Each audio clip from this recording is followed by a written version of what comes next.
everyone. I am Jen Anthony Fuentes, a student from Central Mindanao University, specifically College of Agriculture, Bachelor of Science in Agribusiness Management. And for today's video, I wanna discuss about what is soil science. And right beside me is my father. Let's give him tentative time to introduce himself to us. I'm Jaime Fuentes. I'm father of John Anthony Fuentes. I'm 55 years old. At the mission of diesel injection. Before we delve to the main subject, I just want to ask my father a trivia about soil.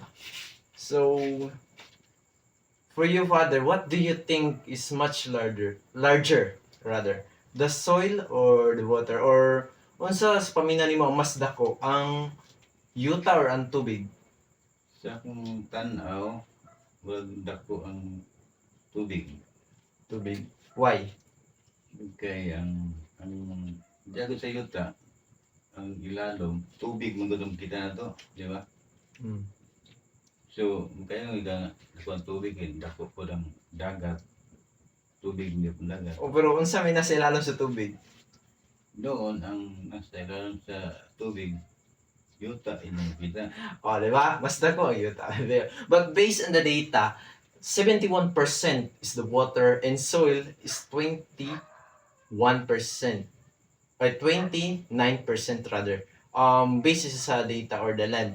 Wala na siya gi-include kung nasilalam, which akong ipangutana because that is the seabed. And sa seabed, nasa nakita dito na soil and rock material. Another trivia, what is more important, soil or water? Or asa mas importante, ang tubig or ang yuta? Sa ako lang panglantaw, kung may opinion, mas importante ang tubig o water. Tungod kay matag adlaw, gamit to pag inom, pagligo, paglaba, bas taga-adlaw ang gamit na to. Kung wala ang tubig, pero maglisod din. You have the point, but do you think we can live without the soil?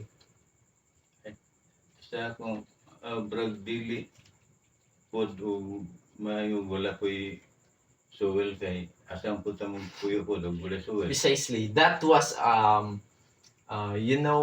subjective trivia. Now let's begin the main part of this video, the discussion of what is soil science all about.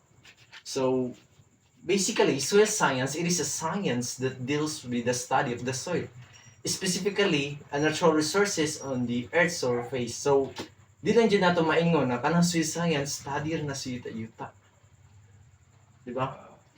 Okay, soil science is very crucial because it includes the soil formation, the physical properties, the classification and mapping, the chemical, the biological fertilizer, and properties, as well as the properties that in relation to the management of crop production.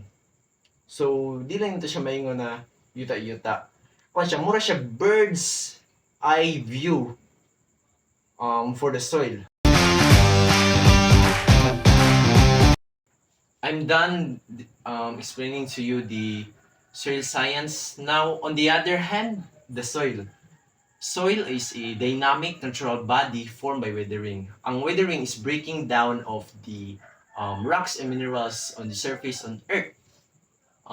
Also, ang soil is decomposition of the organic material. Subsequently, it is composed of organic matter, which is ang organic matter, the living organism. The mineral matter, the inorganic, the air, and the water. So that four is the kanang upat ka buok pa, mo na sila ang principal or the four principal component of soil. Kana sila ang gabuo. From the word component, they are the one intact to the soil. So, ato na silang i-elaborate isa-isa. First is the mineral matter, which is which has the volume composition of 45%. Kanang mineral matter, 45% iya ha, di ba? Kanang mineral matter, kay variable siya in sizes. Also, composed po siya sa small fragments of rocks and minerals, and same sa soil, composed form po siya through weathering. Organic matter, muna sila ang living. Di ba? Ang mineral is non-living or the inorganic, and organic matter muna silang living. And kana sa living, tapos na siya ay dead, the dead, which is pwede na siya makuha sa fresh residue like leaf. And kana pong living, example na is the living organisms. Example of organic matter is kanang humus. Yes. And then we have the soil water. Ang composed day sa organic matter volume component is 5%. And the soil water, 25% iyaha.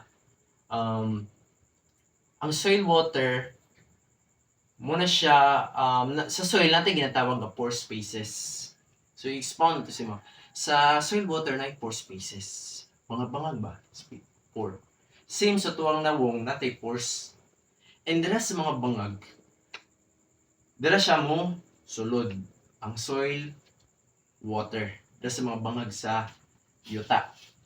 And ang kanpod, ang job or unsa may purpose sa soil water into the soil is it pwede sila universal solvent, nutrient carrier, nutrient itself, or they can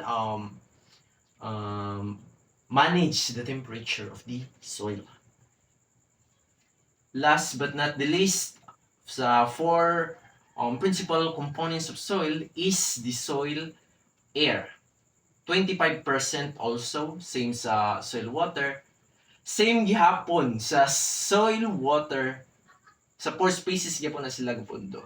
But dito sila gapundo sa sa mga pore spaces that not been occupied by the soil water.